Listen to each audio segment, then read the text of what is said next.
On repart. Alors, tiens, je vais me tourner vers le prof d'éco, justement. Pas grand-chose à dire. T'as pas grand-chose à dire? Non, mais le FMI... Attends, ouais. j'ai rien dit encore.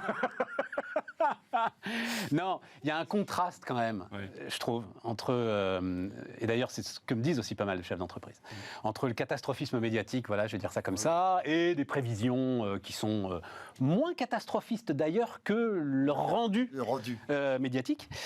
Et puis des chefs d'entreprise qui, alors j'ai déjà raconté, mais j'ai eu la chance de dîner avec un certain nombre de grands patrons du CAC 40, là, il y a une dizaine de jours, évidemment totalement off, mais ils disaient, mais qu'est-ce que c'est que cette crise que vous êtes en train de nous fabriquer? Évidemment, c'était de ma faute. Hein. Bah oui, vous, les journalistes. Moi et les banquiers. Oui. Les journalistes et les banquiers. C'était la faute des journalistes, la faute des banquiers.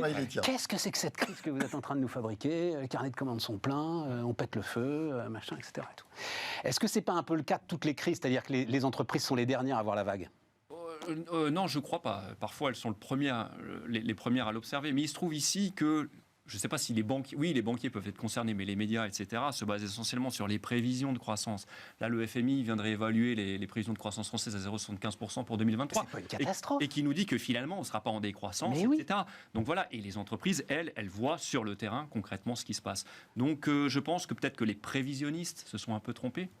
On peut les excuser, c'est difficile de faire des prévisions. Je ne suis pas prévisionniste, moi, mais j'ai des collègues qui le font et c'est un exercice très délicat. Tu sais pourquoi on a inventé l'astrologie? Dis-moi. Pour donner un peu de crédibilité aux prévisions économiques. Ok. Mais je pense quand même que sur la question de l'énergie, c'était assez légitime d'être catastrophiste. Et je trouve que les réactions des chefs d'entreprise sont assez extraordinaires. Il y a 20%, en gros, 20% de l'activité qui est vraiment gravement impactée par la crise énergétique. Par l'inflation. 20% seulement. Oui, 20% seulement. Globalement, on y arrive. Et, pardon, mais tout ça sur un boom économique. C'est-à-dire qu'il faut juste avoir en mémoire qu'avant que la guerre ne soit déclenchée par l'agression russe en Ukraine. On était sur 6% de croissance. On était sur 6% de croissance. Donc on a cette énergie-là qui vient se voir télescoper ces prix de l'énergie qui, bien entendu, pénalisent, qui inquiètent. Mais enfin, avec un boom extraordinaire. D'ailleurs, je voyais les chiffres de Business France. On a 10 000 entreprises exportatrices de plus. Cette année, il n'y en a jamais eu autant. Ça n'empêche pas que le déficit commercial d'être dans les abysses profondes. Non, il y a plus grave que ça. Parce que j'ai lu le truc là dans le Figaro ce matin. Effectivement, donc on se félicite de ce qui est 10 000 entreprises de plus. Sauf qu'au global, juste nos exports, effectivement, je ne parle pas du déficit, nos exports restent en retrait par rapport à 2019. C'est vrai. Les Espagnols, ils sont à plus 8,5. Les Italiens, qu'on donne comme mort tous les jours, ils sont à plus 7,5 en termes d'export par rapport à 2019. Et les Allemands, plus 3. Oui. Donc en fait, on reste très très mauvais, même si on a 10 000 entreprises de plus. Non mais pardon, que l'on reste très mauvais, je suis d'accord sur le constat. Que l'on soit d'un dynamisme invraisemblable est une réalité aussi. Donc le chemin devant nous, il est extrêmement prometteur. Et donc je pense que l'optimisme, il est absolument de mise. 140 000 entreprises exportatrices, effectivement, niveau le plus élevé depuis 20 ans. Depuis 20 ans, ce qui est une réalité, mais en plus des créations d'entreprises qui n'ont jamais été aussi importantes parce qu'elles suivent une courbe de croissance ininterrompue depuis 15 ans, tout ça, c'est une réalité et une réalité nationale. Je veux dire par là que c'est quelque chose qui ne se décollera plus de ce qu'est la France aujourd'hui, cette capacité entrepreneuriale, cet engagement entrepreneurial qui intéresse infiniment plus tous les Français que tout ce que agite la politique tout autour. Que McKinsey, tu veux dire? Largement. Julie, un avis là-dessus? Non, moi je vous trouve bien optimiste quand même. Parce que je trouve que le contexte, il est pas... Enfin, effectivement, on clôt une année qui était plutôt bonne et plutôt positive et avec une vraie énergie. Mais moi, je trouve qu'il y a quand même pas mal d'inquiétude et pas mal d'attentisme. Tu le vois chez tes clients, toi? Ouais. d'attentisme, c'est-à-dire qu'on se dit à la fois les tensions sur l'emploi, les matières premières et la crise énergétique, dans un contexte politique qui est quand même difficile, mais là-dessus une bonne réforme des retraites et un pays en grève. Donc moi j'écoutais Laurent Berger ce matin pendant que tu écoutais Olivier Véran. Assez vite... Laurent Berger quand même, Laurent Berger normalement. Hein. La seule question c'est de savoir si le gouvernement a envie de mettre le feu au pays. Si c'est le cas, la CFDT sera au rendez-vous des mobilisations. Donc voilà, le moral... C'est une vraie tristesse d'entendre ça de la part de Laurent. Alors attends, vas-y, finis. Non, mais c'est pour ça que je pense qu'en fait, on est encore... on vit les derniers temps, comme l'Angleterre l'a fait avec la mort de la reine, où il y avait encore une période de face, et puis derrière, une espèce d'effondrement. Quand on était petit, c'est la voiture à friction, donc on a eu... Et puis on est au bout du truc, là, à ton avis. Oui, je pense. Moi, je crois pas. Je crois pas. Alors, tiens, j'ai pas encore donné un chiffre que j'ai appris quand même très très intéressant, c'est le financement des outils, c'est-à-dire les taux d'intérêt sur le financement de l'outil industriel, par exemple, les investissements. C'était un gars qui finançait ça, qui me le racontait. Donc il me disait 2020, etc., on est sur des taux entre 2 et 2,5%. Là, on est entre 7 et 8%. Et donc en fait, ce qui se passe, c'est il y a vraiment un choix là très intéressant qui est fait entre les différents chefs d'entreprise. Il y a ceux qui se disent, ok, je vais payer cher, mais au moins, je serai nickel quand ça va repartir. Et ceux qui disent, les taux d'intérêt vont retomber assez vite, et donc je vais attendre un petit peu avant de repartir. C'est des vrais choix stratégiques, ça, qui sont... Oui. Alors, évidemment, il y a l'état de la trésorerie qui joue, mais beaucoup, d'ailleurs, ont une trésorerie assez confortable, dont ils se rendent compte qu'elle est mangée par l'inflation. Donc, ils ont bien envie, quand même, de continuer à investir. Mais est-ce que je vais payer cette prime-là, maintenant, sachant que peut-être que dans 6 mois, 1 an... Et d'ailleurs, je trouve que c'est un très mauvais calcul des banques centrales d'avoir essayé de provoquer un ralentissement d'économie pour lutter contre l'inflation, alors qu'on n'a vraiment pas besoin de ça. C'est un autre débat, ça. Ouais, c'est un autre débat, ça, Léonidas. C'est un autre débat. Ouais, enfin bon, c'est pas la même inflation. Non, mais tiens, Léonidas, tu penses quoi? Parce que, alors, j'avais raté la séquence boulangerie, je dois vous dire, et c'est l'opinion à la fin de la semaine dernière, là, au moment justement où je réfléchissais à ce dont on allait parler, l'opinion qui a remis ça à la une. Donc, Bruno Le Maire, facture d'électricité en main dans une boulangerie de Saône-et-Loire, qui promet l'engagement de l'État pour que cette boulangerie ne ferme pas. Le même Bruno Le Maire qui nous dit j'ai une position pour aider les entreprises de 10 milliards d'euros et c'est une position fermée, c'est-à-dire ce sera 10 milliards d'euros et 10 milliards d'euros. Je trouve ça totalement...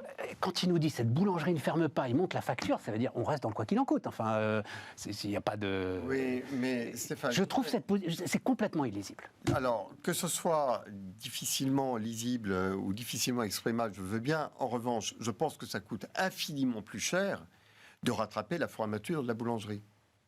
Et c'est ça le véritable enjeu. C'est-à-dire que si, et c'est effectivement le cas, un certain nombre d'établissements ou un certain nombre d'activités qui sont énergivores, eh bien, la question c'est est-ce que oui ou non elles disparaissent. Mais oui, mais à un moment... Il y a un choix politique. Les Français n'ont peut-être pas tous envie d'aller acheter leurs baguettes au supermarché. Non, mais c'est vrai. Mais oui, mais alors les mecs... Non, mais tu comprends bien que c'était un symbole, la boulangerie. C'est un symbole. Je crois que tu fais référence à l'hôtellerie-restauration. Bah, hôtellerie-restauration, je pense qu'il dira la même chose pour les garagistes, il dira la même chose aux maçons, il dira la même chose... Si tu sauves le boulanger, tu sauves tous les artisans. Tu sauves tous les indépendants, ils sont 3 millions. Tous les artisans ne sont pas autant dépendants à l'énergie que le boulanger. Le boulanger, sans la chaleur de son four, il ne peut pas faire son pain et tout le reste. Donc, et le renchérissement du blé aussi pour le boulanger. Et il y a le renchérissement. Et il me semble... Eh bien, il augmente les prix, Léonidas, bon Dieu. Enfin, à un moment, il va falloir qu'on retrouve un fonctionnement normal de l'économie, non? Il y a nécessairement une part d'augmentation de prix. Et nécessairement aussi, l'augmentation de prix ne peut pas tout. Donc, devant des obstacles qui sont majeurs, ça fait partie de la politique de l'offre de veiller à ce que certaines activités ne coulent pas. Pardonne-moi, mais je pense vraiment que la facture de la réparation de toutes les boulangeries de France mais coule. Pourquoi la facture de la réparation? Jean-Pierre Raffarin, il restera dans l'histoire nationale, dans l'histoire de France, pour un truc qui, au départ, paraissait bien anodin.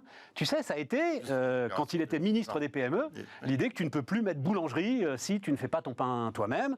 On a eu une hausse des prix en plus, il y avait l'euro qui arrivait là-dedans, etc. et tout. Prix de la baguette, hausse du prix de la baguette, tout va bien, etc. Et on a tous mangé du meilleur pain en le payant de temps en temps plus cher et en faisant des arbitrages, etc., etc. c'est la loi de l'économie, c'est la marche de l'économie. À un moment, il faut retrouver un fonctionnement normal des choses. La question, mais je suis d'accord avec ce constat, et je ne pense pas que ça soit paradoxal avec le fait de dire que si, pour amortir l'augmentation des prix de l'énergie, il faut que la baguette de pain augmente de plus de 5 centimes, eh bien probablement il faut qu'il y ait un coup de pouce de l'État. Ça ne veut pas dire que l'État prend en charge la totalité de la facture, mais qu'il y a quand même un accompagnement. Et ça ne me choque pas, tout simplement pour préserver l'appareil productif. C'est les boulangeries quand même, Stéphane. Ouais, non, mais là, vraiment, alors là, je constate. La combinaison, effectivement, de quand même des factures énergétiques assez fortes. Les tensions sur les matières premières, le beurre... Arrête, c'est rien, on avait fait le calcul, le blé, c'est rien dans le prix de la baguette. C'est rien dans le prix de la baguette. Et puis, encore une fois, si la baguette, elle doit valoir 1,40 €, qu'elle vale 1,40 €. Du coup, tu n'achèteras pas ton pain au chocolat. Mais bien sûr que si, c'est exactement ce qui s'est passé avec Raffarin. Non, mais après, et les boulangers ne se sont jamais aussi bien portés. Il y a un élément symbolique, et quand il dit elle ne fermera pas, on l'aidera un peu avec sa facture d'énergie et elle augmentera ses prix. Enfin, tu vois, oui, c'est un peu des deux. Non, c'est pas ce qu'il dit, c'est l'État protecteur. C'est le chevalier Bruno Le Maire. Alors que 15 reportages dans tous les JT sur toutes les boulangeries de France en ce moment. Donc le sujet est un sujet d'émotion publique, c'est un sujet de savoir-faire et de fierté nationale. Et le français et le pain, c'est un truc de dingue. Vous avez vu les chiffres? Oui, vous les avez vus puisque je vous les ai envoyés vendredi. Non. Chiffre de la Fédération des centres de gestion agréés. Alors ça, centre de gestion agréé, si vous n'êtes pas indépendant, vous ne savez pas ce que c'est. Si vous êtes indépendant, vous vous demandez à quoi ça sert. Je referme la parenthèse. T'es obligé, non mais sans deck, tu connais, il faut être tout petit indépendant. T'es obligé de filer 250 € à ce truc-là, tu sais pas pourquoi. Bon, enfin bref. Ça fait une habitude. Si c'est pourquoi, de temps en temps, ils t'envoient, oh, vous n'avez pas justifié la TVA, donc hop, tu envoies les justifications. Bon, bref. Et donc, les patrons d'hôtels-restaurants font partie en 2021 des 10 professions qui ont le mieux gagné leur vie. Il y avait, pareil, un reportage tous les jours sur c'était la catastrophe, le drame, le drame national et tout, etc. Ils ont été aidés, suraidés, macro-aidés, multi-aidés, emballés, c'est pesé. Et les gars, tant mieux, je suis ravi. Non, mais la moyenne, c'est de l'argent public quand même. C'est que on peut certainement illustrer ce propos en allant voir, je ne sais pas, une dizaine d'établissements en disant qu'ils ont ramassé la mise plus que nécessaire. Et en parallèle, d'autres qui ont coulé. Donc, non, c'est centre de gestion agréé, ils ont tout le monde. Non, ils ont tout le monde et ils regardent les bilans. C'est tout ce qu'ils font, c'est ils regardent les bilans. En fait, ils regardent, pardon, j'ai dit un peu de mal, oui, enfin, je le pense quand même, mais ils regardent la cohérence des bilans, voilà. Et si tu ne payes pas ton centre de gestion agréé, tu as automatiquement, je crois que c'est 20% de plus d'impôts sur les sociétés à payer sur ton résultat. C'est pour ça que notre pays garde le moral. Nos restaurants et nos boulangeries sont ouverts. De manière automatique. Le mécanisme d'aide là, qui a été mis en place, en fait, il a été entaché d'une grossière erreur. C'est qu'ils ont fait des comparaisons de chiffre d'affaires. 2019 par rapport à, je sais pas, novembre 2020, parce que c'était une période de fermeture administrative. Et c'est là-dessus qu'ont été calculées les aides. Or, une part des coûts fixes de ces établissements, c'était la masse salariale, qui était déjà prise en compte, prise en charge par l'État. Donc finalement, on leur permet de conserver leur chiffre d'affaires en réduisant considérablement leurs coûts, on augmente leurs profits. Et la deuxième chose, c'est que tout ce qui était les recettes de vente à emporter était exclu du calcul. Donc c'est ce qui explique que les restaurateurs ont fait bien mieux qu'en période normale. Ils ont bénéficié du robinet qu'avait ouvert l'État pour les aides publiques. Mais quand même, le beurre et l'argent du beurre, ce qui nous ramène aux boulangeries, tu vois. Ouais. Quel casse-tête quand même, hein.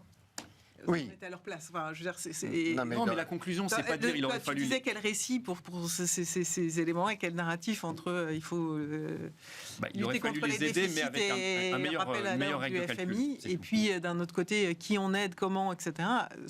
C'est compliqué quand même de trouver le bon narratif efficace. Donc tu cites le regretté Jean-François Copé. J'aimerais bien vous y voir. C'était sa phrase clé, Jean-François Copé. Il est toujours des nôtres. Il est toujours des nôtres. Oui, mais j'aime bien dire ça. J'aimais beaucoup Jean-François Copé. Mais une interview avec Jean-François Copé, c'était toujours un grand plaisir. On peut toujours l'aimer, parce qu'il est toujours là. En fait, il est plus... Il est encore plus authentique maintenant. Il avait écrit un bouquin, tu sais, pour dire j'arrête la langue de bois. Oui, non, quoi, c'était quand même. Enfin, c'était du chêne de 10 cm. Mais là, je crois qu'il a totalement arrêté la langue de bois. Il a totalement arrêté la. Et il a à son actif quelque chose d'extraordinaire d'avoir reconstruit totalement une ville qui était. La ville de Meaux, c'est vrai. Meaux, absolument. Ça mériterait que l'on fasse venir des visites guidées de comment on peut reconstruire une ville. Ah ouais. Absolument. Et ça a été un chantier titanesque ici écollé. chapeau bas à Jean-François. Qu'est-ce que j'ai oublié dans nos histoires? Oui, donc Laurent Berger, tu disais, dommage. C'est assez regrettable d'entendre un propos comme celui-là dans la bouche de Laurent Berger, parce que il y a un droit de manifester, il y a un droit de s'exprimer, il y a tout ce que l'on veut en France, droit de faire grève.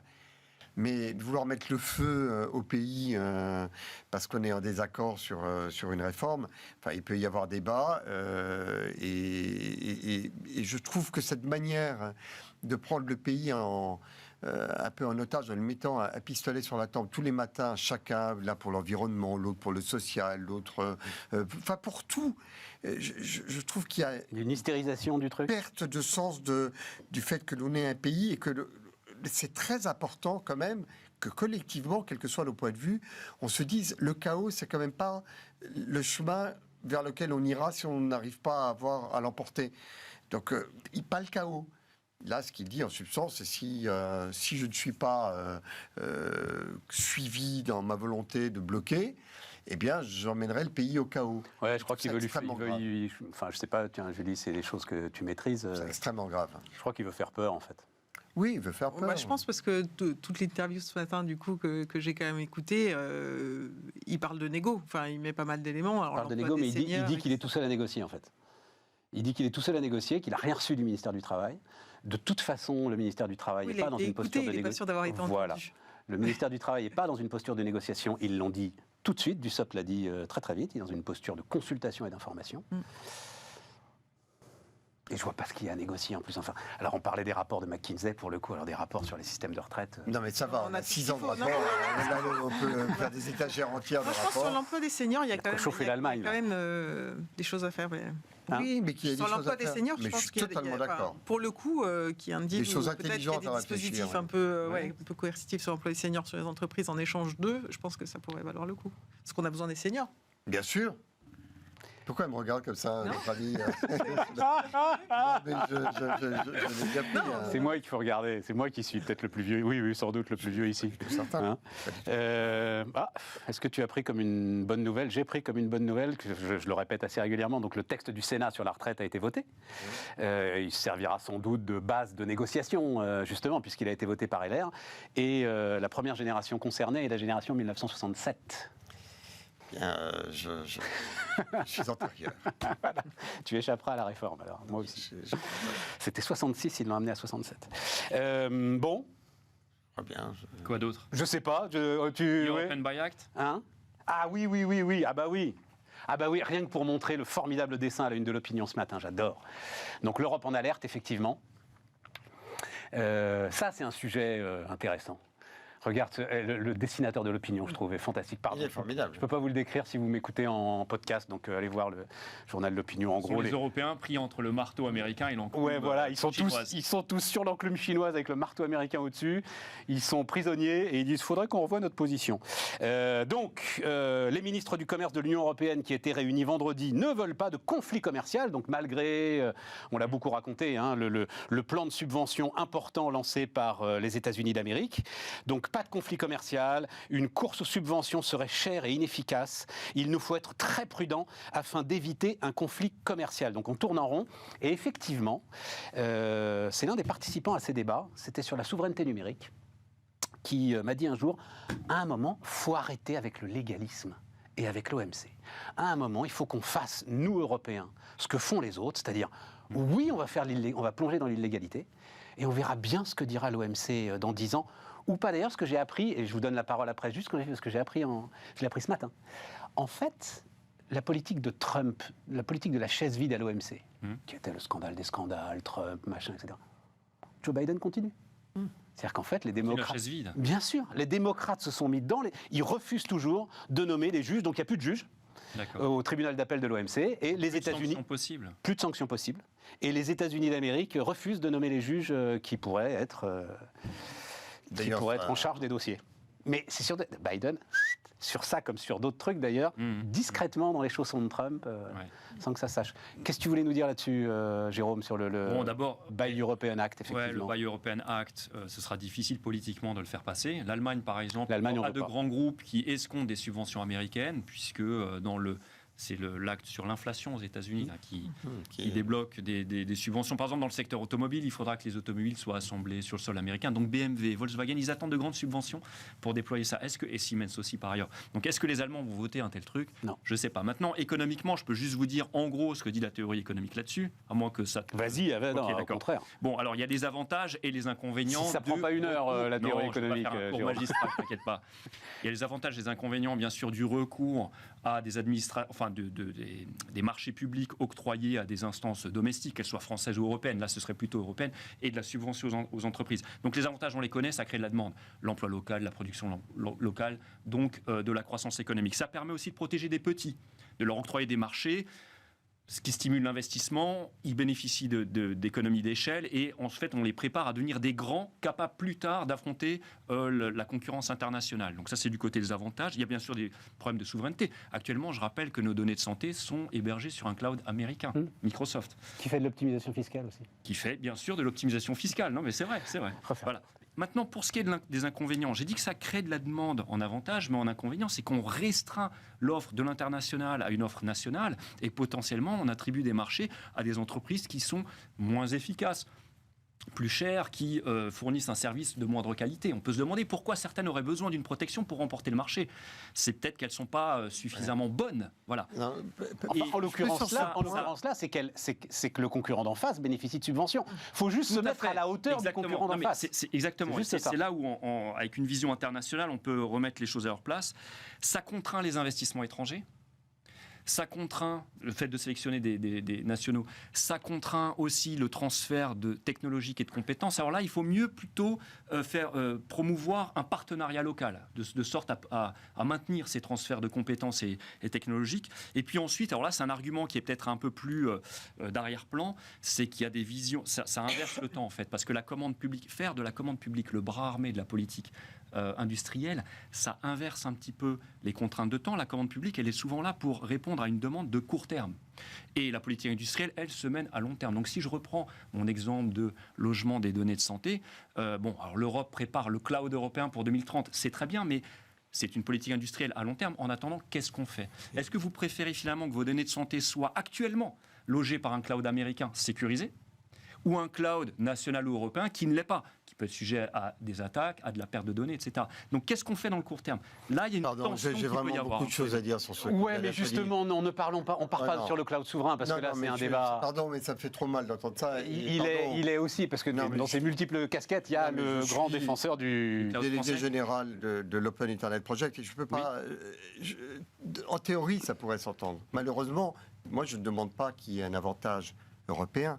Je demande juste qu'on mette un terme aux désavantages européens, aux systématiques désavantages européens. C'est-à-dire que je veux bien l'idée que l'on ne va pas choisir une entreprise française ou européenne qui est plus chère et moins efficace. Je voudrais juste qu'on arrête de ne pas la choisir quand elle est moins chère et plus efficace. Je voudrais que l'on arrête. Parce que le fait de dire « j'en ai une sur étagère, elle me le donne gratos », donc je vais le prendre et je ne vais même pas regarder ce qu'il y a d'autre. Ce qui veut dire que, par rapport à la théorie de la concurrence, ce n'est pas que l'on va amoindrir la concurrence en choisissant le national, c'est que l'on tue la concurrence nationale en choisissant systématiquement celui qui vient, en disant je vous le donne gratos et donc vous le prenez. Et le nombre de domaines dans lesquels, et en particulier... Oui, mais là, Léonidas, attends, je te coupe parce qu'il ne faut pas faire trop de tunnels.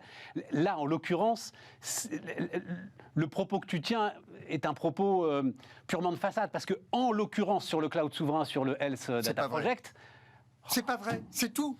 Voilà, de manière catégorique, absolue, prouvable, quand vous voulez, ce n'est pas vrai. Alors, sur lequel Datacom, c'est une escroquerie. Les solutions françaises existent. Mais tu peux pas. Elles existent et je suis catégorique. Et pardonne-moi, quitte à me fâcher s'il le faut. Oh non. Si. Oh ben non, je te dis, c'est pas possible. C'est pas possible. Fais une émission spéciale là-dessus. Tu auras autour de la table tous ceux qui peuvent te démontrer que la seule différence éventuelle, c'est qu'il faut 3 entreprises françaises pour avoir beaucoup mieux qu'une seule américaine.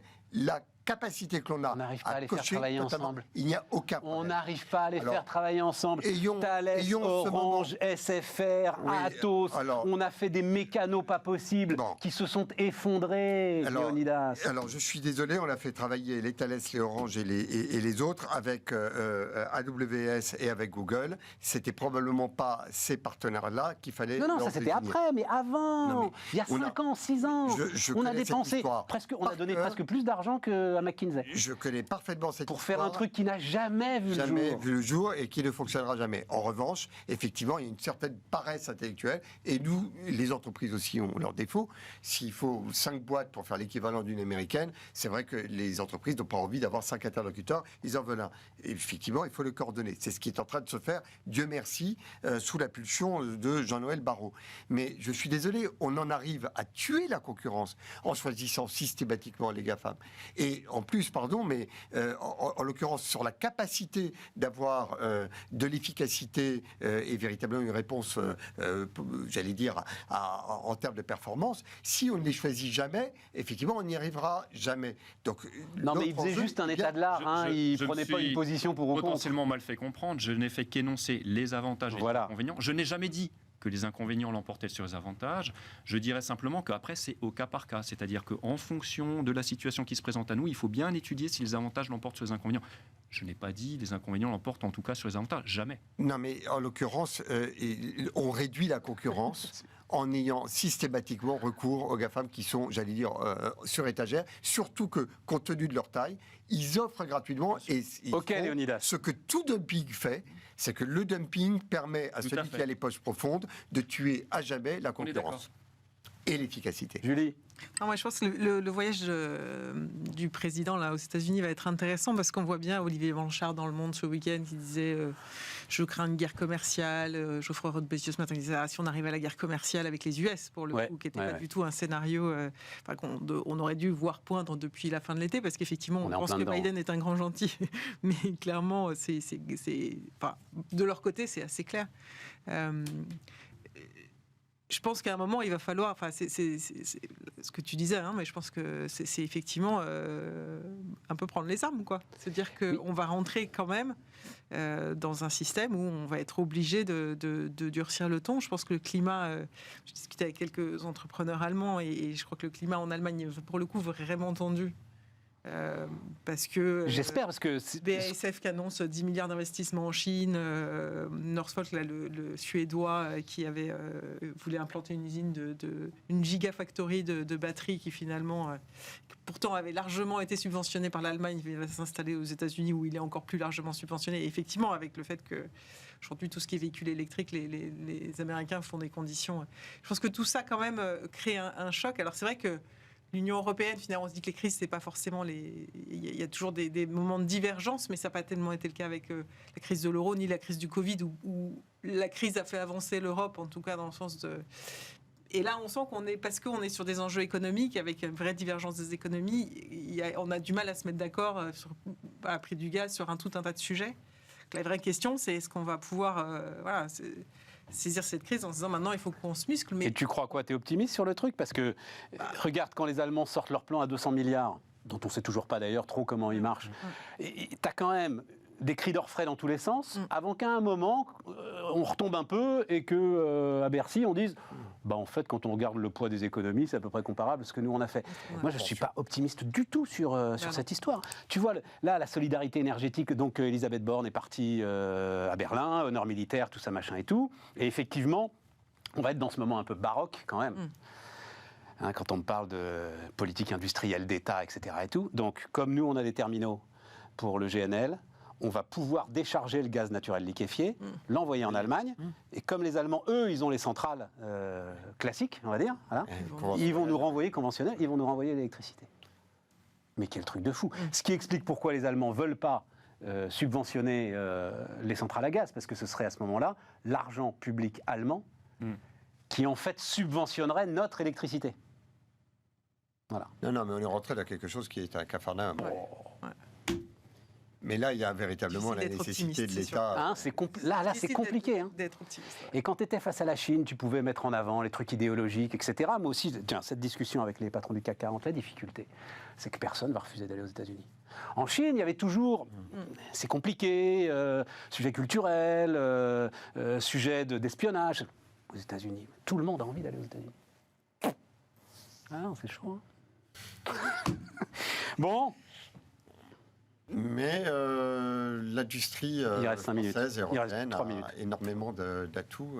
Je peux donner une nouvelle extraordinaire. Mais alors, c'est parfait, parce qu'il nous reste 2 minutes, c'est toujours le moment un peu compliqué. Eh ben, c'est un moment que je serais ravi de partager avec la dernière nouveauté qu'on a trouvée sur Entrepreneurs pour la République, plateforme où on met que des solutions d'entrepreneuriat aux problèmes d'intérêt général. Et on a une boîte qui s'appelle Nénuphar, qui met une bâche en caoutchouc sur des bassins de lisier. Il y a 70 000 bassins de lisier en France. Le lisier, donc c'est les excréments des animaux, on les met dans des bassins bétonnés pour que ça n'aille pas polluer les nappes phréatiques. Eh bien, ça récupère le méthane qui est la pire saloperie pour le réchauffement de la planète. On le transforme en énergie. Et si on met ces bâches sur les 70 000 bassins de lisier qu'il y a en France, c'est l'équivalent d'une centrale nucléaire en production d'électricité. Et l'équivalent d'une centrale nucléaire en 3 ans, parce que potentiellement, si on le déploie de manière industrielle... Petite centrale, 900 MW, quoi, quelque chose comme ça, ouais. Voilà, ouais. À grande échelle. Je comprends. On pourrait le faire à l'échelle européenne. C'est vraiment à la fois l'absorption du méthane, de la production d'énergie, du remplacement. Enfin, c'est extraordinaire. Je pense que c'est peut-être potentiellement plus intéressant et plus porteur d'espoir. Ça me fascine, Léonidas. Mais ça me fascine. Moi, ça me fascine que tu sois encore enthousiaste à ce point-là pour l'ensemble de ces histoires. Mais absolu, jour et nuit. Dingue. Hein. Et je dois dire que ce qui me fascine, et ça revient à la discussion que nous avions tout à l'heure, devant un problème, est-ce qu'on prend de la régulation ou est-ce qu'on prend de la production? On peut passer moi, je vais te dire, des mois. Combien t'en as des tas de lisiers? 70 000 70 000. Mais comment est-ce que tu vas créer le réseau de méthanisation pour ensuite amener l'ensemble de ton énergie? Alors vois-tu, dans, Stéphane, et tu vas me répondre chaque problème je vais te l'un dire, derrière l'autre. Je préfère m'intéresser à ça qu'à tous les débats sur les circulaires, les lois, les directives qu'il faudrait faire pendant ce temps où il ne se passe rien. On pourrait avoir commencé le job. Pardon, je te le dis aussi, en termes d'origine du réchauffement climatique, par rapport à toutes les grands-messes et à ce qu'on est allé faire sur la dernière COP, voilà quelque chose de beaucoup plus intéressant, qu'on se répartisse la tâche entre tous les pays du monde pour aller installer des bassins d'absorption du méthane sur les tas de lisier du monde, sur tous les élevages de la planète. En gros, eh bien, je pense qu'on a là potentiellement... Élevage de porc du monde, unissez-vous. Et récupérer le méthane. On peut faire baisser la température de la planète. Merci, c'est vrai, les gars. je te le dis, ça m'intéresse davantage d'en parler ici, chez Bismart, que de parler de toutes les directives, les lois et les circulaires de la planète. Merci, les amis. À bientôt. Et puis, on se retrouve demain pour continuer ces débats décidément passionnants.